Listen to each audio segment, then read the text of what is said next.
Pour la 8e année, la campagne Octobre Rose incite au dépistage du cancer du sein. Ainsi, toutes les femmes de 50 à 74 ans sont invitées tous les 2 ans à faire une mammographie.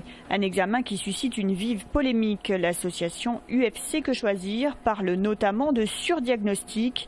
À l'hôpital Paul de Viguier, il est important d'appliquer le principe de précaution. Il y en a certains qui disent qu'on fait du surdiagnostic dans la mesure où on découvre des cancers in situ qui auraient peut-être plus jamais se déclarer vraiment, mais en même temps, comment le savoir? Parce qu'on n'a pas le recul nécessaire.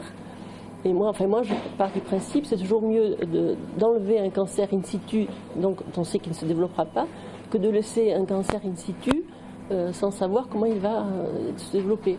Autre argument en faveur de la polémique, la fréquence et la nocivité des radiations lors de l'examen. Je ne pense pas qu'on ait vraiment pu prouver qu'il y a eu des cancers mammaires radio-induits.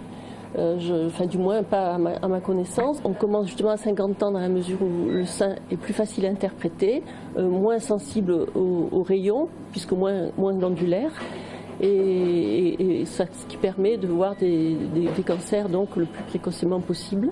Un dépistage qu'Isabelle, 49 ans, fait depuis 10 ans pour des raisons de cancer du sein dans sa famille. Il y a 2 ans, c'est à elle que l'on diagnostiquait la maladie. Si j'avais pas fait ce contrôle, peut-être qu'aujourd'hui je ne serais pas là.